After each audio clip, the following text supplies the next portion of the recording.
Hello everyone, welcome back to my channel. कैसे हो आप सभी? आई एम श्योर कि आप सभी लोग ठीक होंगे। तो चलिए आज का वीडियो स्टार्ट करते हैं। आज के वीडियो में हम लोग डिस्कस करने वाले हैं एंटी मलेरियल ड्रग्स। ठीक है, बहुत ही इजी लैंग्वेज में डिस्कस करेंगे। ठीक है, तो जो लोग भी चैनल पर नए हैं वो लोग चैनल को सब्सक्राइब कर ले। और हाँ, पीडीएफ नोट्स चाहिए हो तो डिस्क्रिप्शन में मेरा मेल दिया हुआ है, उस पर कॉन्टैक्ट करके आप लोग पीडीएफ नोट्स ले सकते हो।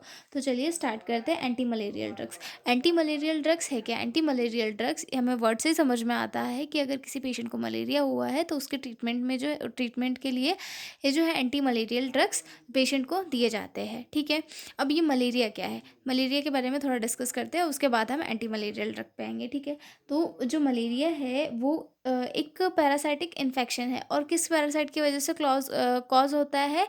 प्लाज्मोडियम पैरासाइट की वजह से। जो प्लाज्मोडियम पैरासाइट है वो एक जो फीमेल एनाफिलिस मस्कीटो होता है उसकी बॉडी में प्रेजेंट होता है। जब भी वो किसी को बाइट करती है तब प्लाज्मोडियम स्पोरोजॉइड्स उसके सलाइवा से ब्लड वेसल्स में इंजेक्ट हो जाते हैं। मतलब जो फीमेल एनाफिलिस मस्कीटो है, जब वो किसी पर्सन को बाइट करती है तो बाइट करने से क्या होता है कि वो जो पैरा पैरासाइट होता है, प्लाज्मोडियम पैरासाइट, जो पहले से ही उस फीमेल एनाफिलिस की बॉडी में है, वो उस पर्सन की जो ब्लड है उसमें चले जाता है। अब ब्लड में चले गया, ब्लड में जाने के बाद ब्लड वेसल्स में जाने के बाद वो क्या करता है, सीधा जो है स्पोरोजॉइड्स के फॉर्म में उसके ब्लड में गया। स्पोरोजॉइड्स जो है थोड़े टाइम के बाद पर्सन के लिवर में चले जाते हैं। लिवर में जाने के बाद क्या होता है, लिवर में जो है हेपेटोसाइट्स में चले जाते हैं। जो लिवर की सेल्स होती है जिन्हें हेपेटोसाइट्स कहा जाता है, उसमें चले जाते हैं। ठीक है,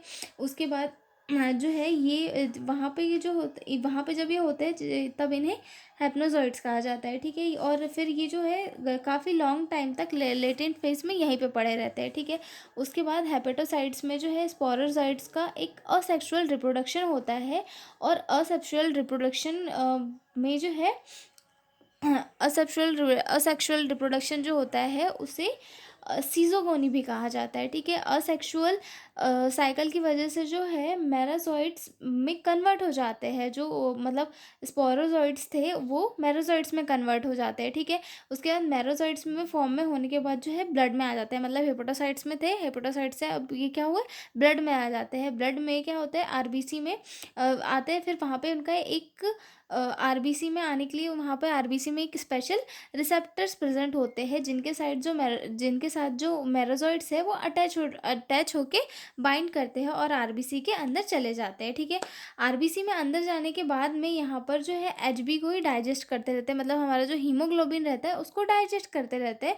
और यहाँ पर जो है ये अगेन एक बार फिर से असेक्सुअल रिप्रोडक्शन करते हैं, जिसे अगेन सीजोगोनी कहा जाता है। ठीक है, अगेन वहाँ पे मेरोजॉइड्स का फॉर्मेशन हो जाता है और वहाँ पे मतलब सेक्सुअल रिप्रोडक्शन होता है और बहुत सारे मेरोजॉइड्स का फॉर्मेशन हो जाता है। मेरोजॉइड्स का फॉर्मेशन हो जाता है तब वहाँ पर क्या होता है, हर एक आरबीसी के ऊपर एक एक मेरोजॉइड पे चला जाता है और वहाँ पे ये बहुत सारे मेरोजॉइड्स प्रेजेंट हो जाते हैं। ठीक है, आरबीसी में जाने के बाद कुछ मेरोजॉइड्स सेक्सुअल रिप्रोडक्शन भी करते हैं, जिसमें गैमेटोगोमी का फॉर्मेशन होता है। और गैमेटोगेमी में क्या होता है, मेल और फीमेल गैमेट का फॉर्मेशन होता है। मतलब दोनों जो मेल फीमेल गैमेट्स होते हैं दोनों का फॉर्मेशन होता है। तो ये स्टेजेस मैंने क्यों बताई, क्योंकि हम आगे ड्रग पढ़ेंगे तो उसके लिए काफ़ी इंपॉर्टेंट थी। ठीक है, अब इंट्रोडक्शन से स्टार्ट करते हैं। ठीक है, या अब अलग अलग स्टेज के अकॉर्डिंग जो है मलेरिया के ट्रीटमेंट के लिए अलग अलग ड्रग्स को दिया जाता है। ठीक है, malaria is a serious infection disease caused by parasite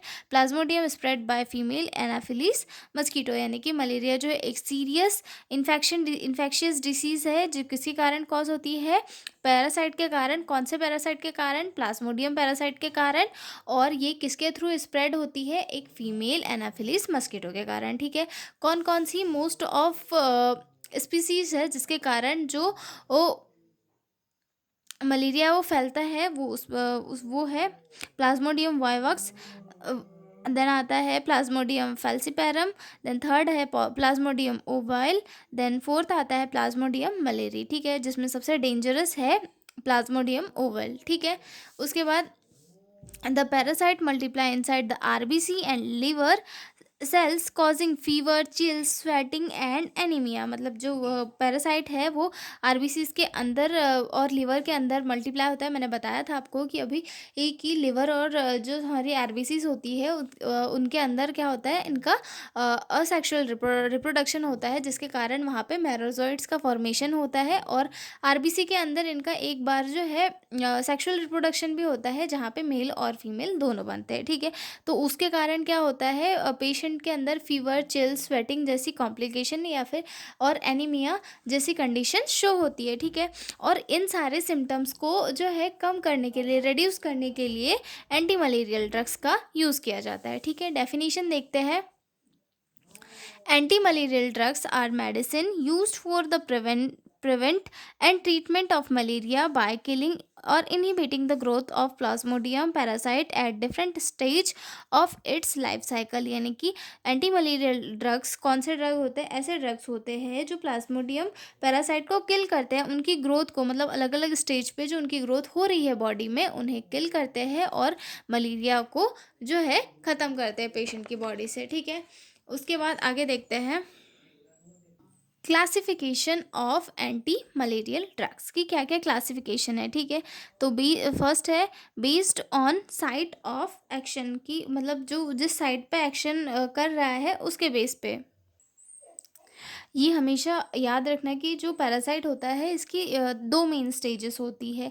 एक लिवर स्टेज जिसे कि प्री इरेथ्रोसाइट या फिर टिश्यू स्टेज भी कहा जाता है। मतलब इस टाइम पे क्या होता है, जो मलेरिया के जो पैरासाइट्स है वो आरबीसी में एंटर हुए नहीं रहते हैं।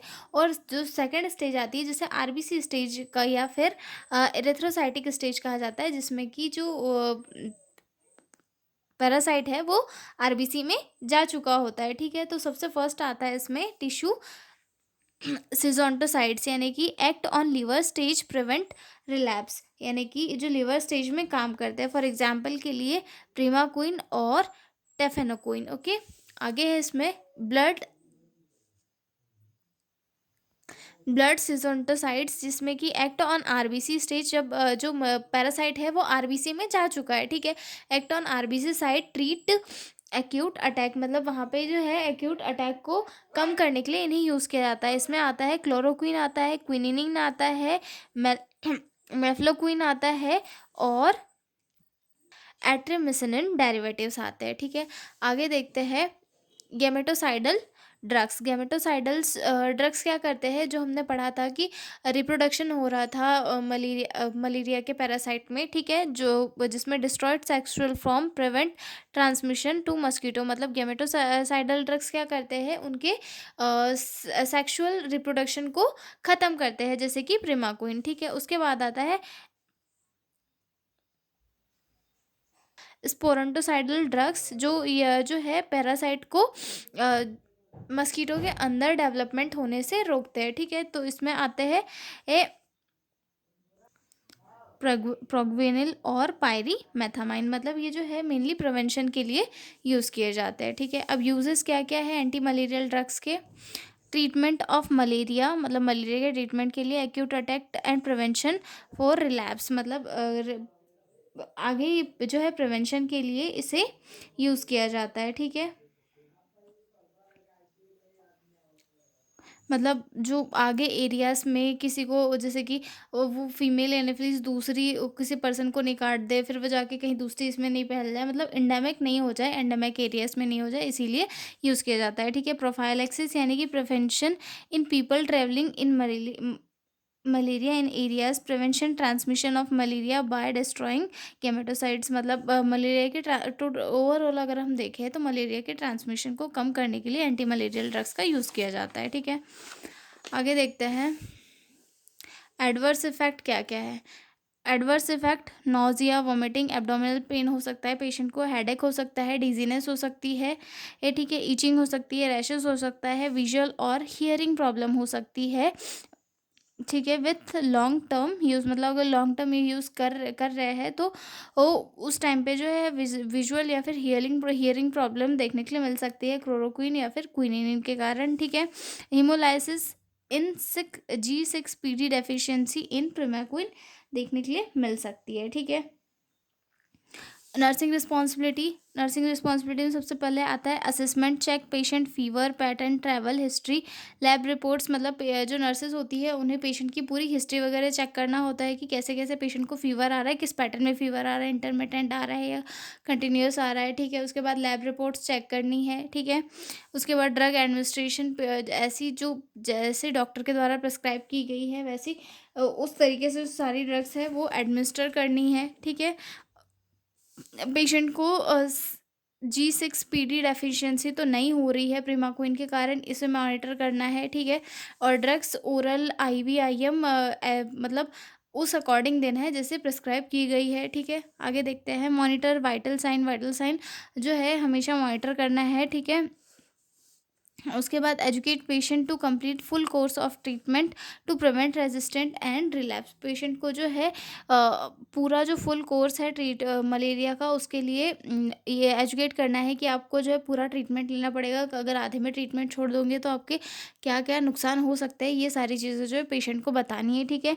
Encourage use of mosquito nets repellents and environmental sanitation to prevent reinforcement. मतलब पेशेंट को एजुकेट करना है कि आप अपने आसपास हाइजीन मेंटेन करके रखो ताकि जो है मस्कीटोस आपके पास नहीं आए और ज़्यादा जो है इन्फेक्शन स्प्रेड ना हो। मतलब ओवरऑल जो एक नर्सिस की रिस्पॉन्सिबिलिटी होती है वो हम इसमें ऐड कर देंगे, ठीक है। तो ये हो गया हमारा एंटी मलेरियल ड्रग। तो अब हम मिलेंगे अगले वीडियो में एक नए क्वेश्चन के साथ, तब तक के लिए बाय बाय।